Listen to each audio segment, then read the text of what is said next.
नमस्कार। ओम गंगणेशाय नमः। श्री कृष्ण भगवान की जय। श्रीमद् भागवत गीता की जय। अथ चतुर्थो अध्यायः। श्री भगवान बोले, मैंने इस अविनाशी योग को सूर्य से कहा था। सूर्य ने अपने पुत्र वैवस्वत मनु से कहा और मनु ने अपने पुत्र इच्छावाकु से कहा। हे परम तप अर्जुन, इस प्रकार परंपरा से प्राप्त इस योग को राजर्षियों ने जाना, किंतु उसके बाद वह योग बहुत काल से पृथ्वी लोक में लुप्त प्राय हो गया। तू मेरा भक्त और प्रिय सखा है, इसलिए वही यह पुरातन योग आज मैंने तुझको कहा है, क्योंकि यह बड़ा ही उत्तम रहस्य है, अर्थात गुप्त रखने योग्य विषय है। अर्जुन बोले, आपका जन्म तो अर्वाचीन अभी हाल का है और सूर्य का जन्म तो बहुत पुराना है, अर्थात कल्प के आदि में हो चुका था। तब मैं इस बात को कैसे समझूं कि आप ही ने कल्प के आदि में सूर्य से यह योग कहा था। श्री भगवान बोले, हे परम तप अर्जुन, तेरे और मेरे बहुत से जन्म हो चुके हैं, उन सबको तू नहीं जानता, किंतु मैं जानता हूँ। मैं अजन्मा और अविनाशी स्वरूप होते हुए भी तथा समस्त प्राणियों का ईश्वर होते हुए भी अपनी प्रकृति को अधीन करके अपनी योग माया से प्रकट होता हूँ। हे भारत, जब जब धर्म की हानि और अधर्म की वृद्धि इस पृथ्वी लोक में होती है, तब तभी मैं अपने रूपों को रचता हूँ, अर्थात साकार रूप से लोगों के सम्मुख प्रकट हो जाता हूँ। साधु पुरुषों का उद्धार करने के लिए, पाप कर्म करने वालों का विनाश करने के लिए, धर्म की अच्छी तरह से स्थापना करने के लिए मैं युगों युगों में प्रकट हुआ करता हूँ। हे अर्जुन, मेरे जन्म और कर्म दिव्य अर्थात निर्मल और अलौकिक हैं। इस प्रकार जो मनुष्य तत्व से जान लेता है, वह शरीर को त्याग कर फिर जन्म को प्राप्त नहीं होता, किंतु मुझे ही प्राप्त होता है। पहले भी जिनके राग, भय, क्रोध सर्वदा नष्ट हो गए थे, जो मुझ में अनन्य प्रेम पूर्वक स्थित रहते थे, ऐसे मेरे आश्रित रहने वाले बहुत से भक्त उपयुक्त ज्ञान रूप तप से पवित्र होकर मेरे स्वरूप को प्राप्त हो चुके हैं। हे अर्जुन, जो भक्त मुझे जिस प्रकार भजते हैं, मैं भी उनको उसी प्रकार से भजता हूँ, क्योंकि सभी मनुष्य सब प्रकार से मेरे ही मार्ग का अनुसरण करते हैं। इस मनुष्य लोक में कर्मों के फल को चाहने वाले लोग देवताओं का पूजन करते हैं, क्योंकि उनको कर्मों से उत्पन्न होने वाली सिद्धि शीघ्र मिल जाती है। ब्राह्मण, क्षत्रिय, वैश्य, शूद्र, इन चार वर्णों का समूह गुण और कर्मों के विभाग पूर्वक मेरे द्वारा रचा गया है। इस प्रकार उस सृष्टि रचनादि कर्म का कर्ता होने पर भी मुझ अविनाशी परमेश्वर को तू वास्तव में अकर्ता ही जान। कर्मों के फल में मेरी स्पृहा नहीं है, इसलिए मुझे कर्म कभी लिप्त नहीं करते। इस प्रकार जो मुझे तत्व से जान लेता है, वह भी कर्मों से कभी नहीं बंधता। पूर्व काल में मुमुक्षुओं ने भी इसी प्रकार जानकर ही कर्म किए हैं, इसलिए तू भी पूर्वजों द्वारा सदा से किए जाने वाले कर्तव्य कर्मों को ही कर। कर्म क्या है और अकर्म क्या है, इस प्रकार इसका निर्णय करने में बुद्धिमान पुरुष भी मोहित हो जाते हैं। इसलिए वह कर्तव्य कर्म मैं तुझे भली भांति समझाकर कहूँगा, जिसको जानकर तू अशुभ से अर्थात कर्म बंधन से सदा के लिए मुक्त हो जाएगा। कर्म का स्वरूप भी जानना चाहिए और अकर्म का स्वरूप भी जानना चाहिए तथा विकर्म का स्वरूप भी जानना चाहिए, क्योंकि कर्म की गति बहुत ही गहन है। जो मनुष्य कर्म में अकर्म देखता है और जो अकर्म में कर्म देखता है, वह मनुष्यों में बुद्धिमान पुरुष है। वह योगी समस्त कर्मों को करने वाला है।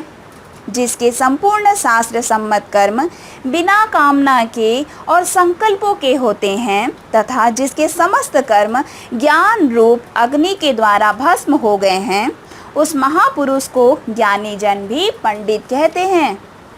जो पुरुष समस्त कर्मों में और उनके फल में आसक्ति का सर्वदा त्याग करके संसार के आश्रय रहित हो गया है और परमात्मा में नित्य तृप्त है, वह कर्मों में भली भांति बरतता हुआ भी वास्तव में कुछ भी नहीं करता। जिसका अंतःकरण और इंद्रियों के सहित शरीर जीता हुआ है और जिसने समस्त भोगों की सामग्री का परित्याग कर दिया है, ऐसा आशा रहित पुरुष केवल शरीर संबंधी कर्म करता हुआ भी पापों को कभी प्राप्त नहीं होता।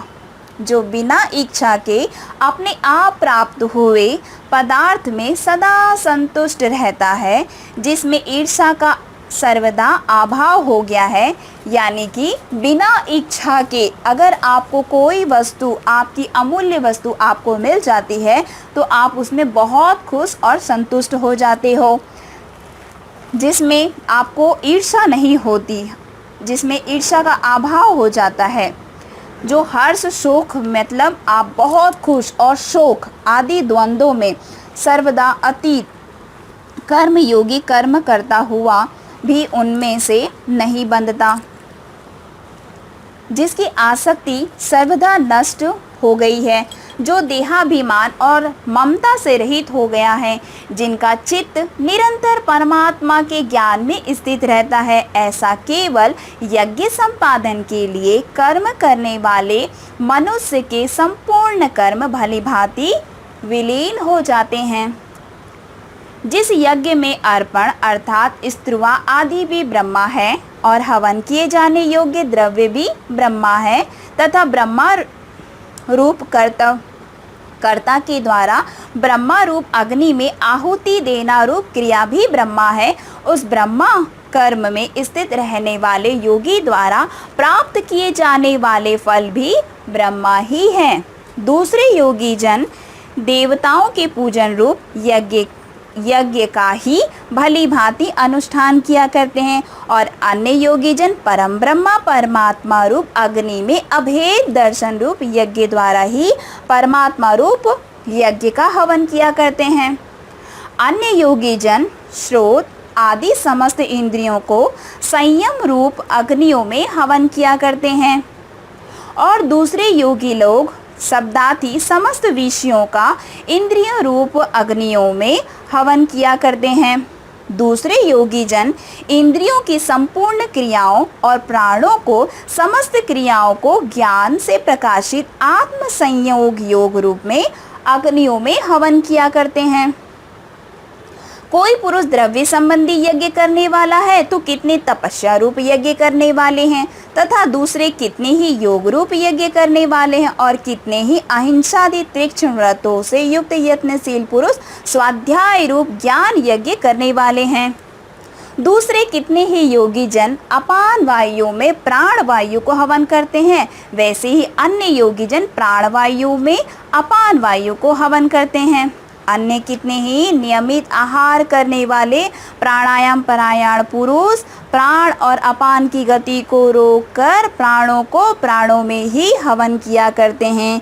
ये सभी साधक यज्ञों द्वारा पाप का नाश करने वाले यज्ञों को जानने वाले हैं। हे कुरुश्रेष्ठ अर्जुन, यज्ञ से बचे हुए अमृत का अनुभव करने वाले योगी जन सनातन परम ब्रह्मा परमात्मा को प्राप्त होते हैं और यज्ञ ना करने वाले पुरुषों के लिए तो यह मनुष्य लोक भी सुखदायक नहीं तो फिर परलोक कैसे सुखदायक हो सकता है। इसी प्रकार और भी बहुत तरह के यज्ञ वेद की वाणी में विस्तार पूर्वक कहे गए हैं। उन सबको तू मन, इंद्रियां और शरीर की क्रिया द्वारा संपन्न होने वाले जान। इस प्रकार तत्व से जानकर उनके अनुष्ठान को तू कर्म बंधन से सर्वदा मुक्त हो जाएगा। हे परम तप अर्जुन, द्रव्यमय यज्ञ की अपेक्षा ज्ञान यज्ञ अत्यंत श्रेष्ठ है तथा यावन्न मात्र संपूर्ण कर्म ज्ञान में ही समाप्त हो जाते हैं।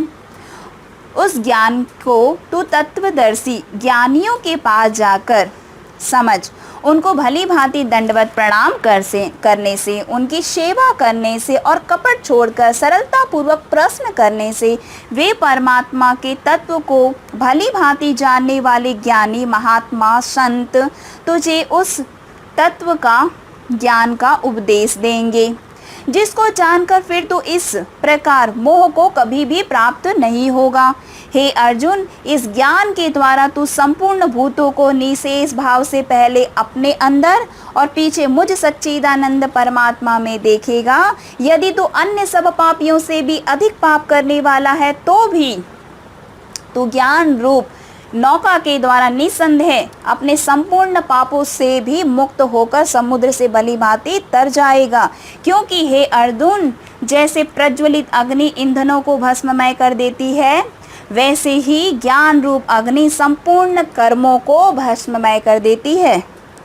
इस संसार में ज्ञान के समान पवित्र करने वाला निसंदेह कुछ भी नहीं है। उस ज्ञान को कितने ही काल में कर्म योग के द्वारा शुद्धांतकरण हुआ मनुष्य अपने आप ही आत्मा के अंदर प्राप्त कर लेता है। जितेंद्र साधन परायण और श्रद्धावान मनुष्य ज्ञान को प्राप्त होता है तथा ज्ञान को प्राप्त होकर वह बिना विलंब के ही तत्काल ही भगवत प्राप्ति रूप परम शांति को प्राप्त हो जाता है। विवेकहीन और श्रद्धा रहित संशय युक्त मनुष्य परमार्थ से अवश्य भ्रष्ट हो जाता है। ऐसे संशय युक्त मनुष्य के लिए न तो यह लोक है और न परलोक और न ही सुख ही है। हे धनंजय, जिसने कर्म योग को ही विधि से समस्त कर्मों का परमात्मा में अर्पण कर दिया है और जिसने विवेक द्वारा समस्त संशयों का नाश कर दिया है, ऐसे वश में किए हुए अंतःकरण वाले पुरुषों को कर्म कभी नहीं बांधते। इसलिए हे भारतवंशी अर्जुन, तू हृदय में स्थित इस अज्ञान जनित अपने संशय का विवेक ज्ञान रूप तलवार द्वारा छेदन करके समत्व रूप कर्म में स्थित हो जा और युद्ध के लिए खड़ा भी हो जा। ओम तत्सदिति श्रीमद्भागवत गीता उपनिषत्सु ब्रह्म विद्यायां योग शास्त्रे श्री कृष्ण अर्जुन संवादे ज्ञान कर्म संन्यास योगो नाम चतुर्थोऽध्यायः संपूर्ण। श्री कृष्ण भगवान की जय। श्रीमद्भागवत गीता की जय। धन्यवाद। अगर आपको यह वीडियो पसंद आया है तो प्लीज लाइक करें एंड सब्सक्राइब करें। अगर आप कुछ कहना चाहते हैं या पूछना चाहते हैं तो नीचे कमेंट बॉक्स में आप अपना क्वेश्चन या अपना कमेंट दे सकते हैं। धन्यवाद।